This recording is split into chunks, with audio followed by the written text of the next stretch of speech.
One of the ladies that they advised me to marry, she died last year. It pains me so much that she was cut short. It pains me. I'm not saying this as a testimony, because you can't be testifying when somebody else is hot. Don't get me wrong. But what I'm saying is, what if I married that person?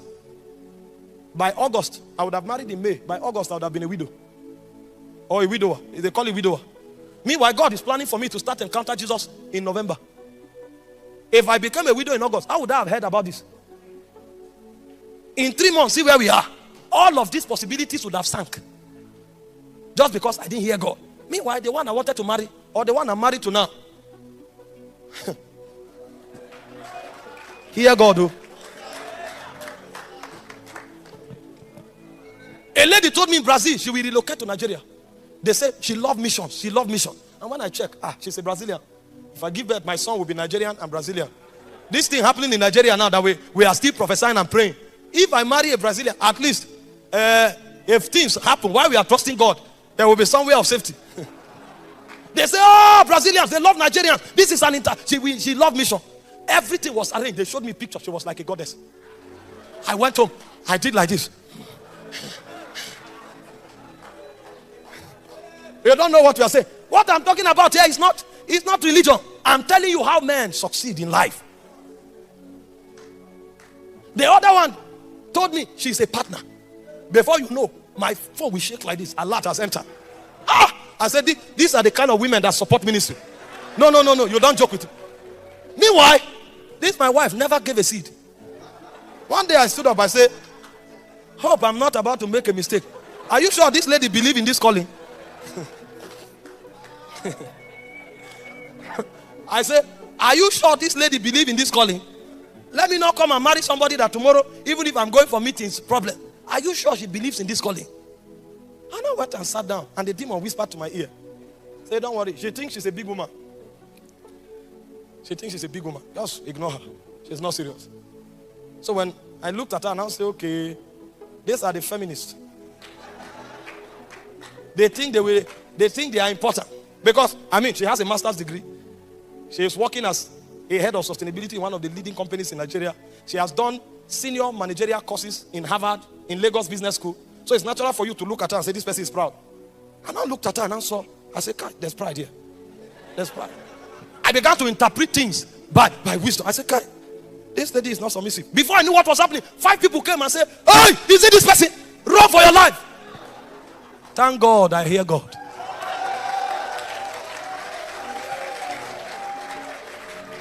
The last 1 year of my life is the best I've ever lived. I've not recorded, hear this, I've not recorded as much success as I've recorded in the last 1 year. Meanwhile, I have rest. See, when I'm oh Jesus, hear God. If you know what they call peace, I sleep and I roll from one side of the bed to another. Because what you need to explain to some people, you don't need to explain to her. She's mature enough to know, even before you say. I'm not trying, this is not social media hype. I'm not trying to hype her. I've never had a reason to come and explain, say, this is like this. She knows. And the things that should be a problem, before I think it, she works it out. And she doesn't even want me to say thank you. What if I heard men and very important people stood against this? Very important people. Say, don't try it. Do you know Edo ladies? I thought you were exposed. Have you not heard about people from Edo? They brought all kinds of argument. But when I go to the place of prayer, sometimes I make up my mind that this thing is over. As I go there, the oracle will appear. Hina Makatoa. They say you are about to sell off your destiny. I have seen you have weighed your future. This is the person that can bear the weight of your calling.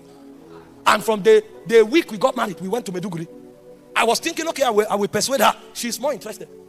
When I travel, sometimes I forget to call. Because I come back, I'm so tired. She will send me a message and say, the Lord refresh you and strengthen you. I'm praying for you. Oh! I will now feel guilty. Imagine the stress we go through. I will now come home and say, I'm sorry, I have another meeting next week. Should I go? And then I'm ready to go for a meeting. She'll stand up and say, you won't go. And then I'll call my host and say, I'm sorry, my wife said I shouldn't go. She stands up and says, he's sold out. He belongs to Jesus. Go. Everything people suspected was a lie. They misinterpreted her. What if I didn't hear God? By now you'd have heard that a pastor slapped his wife. and then they'll put my picture on social media when I'm doing like this. They will now say, we said it, this anger, there's anger here. Prayer is what makes man invincible. Thank you for watching pwc.TheFeetOfJesustv. I trust that the message you just experienced has truly blessed you. If it resonated with your heart, I encourage you to press that subscribe button and give us a like.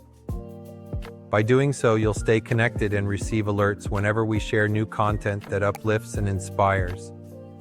Your support means so much to us and helps spread the word of God even further. May the good Lord continue to shower his blessings upon you and your loved ones. Remember, your engagement not only strengthens our community, but also enriches your spiritual journey. Thank you for being a part of this family.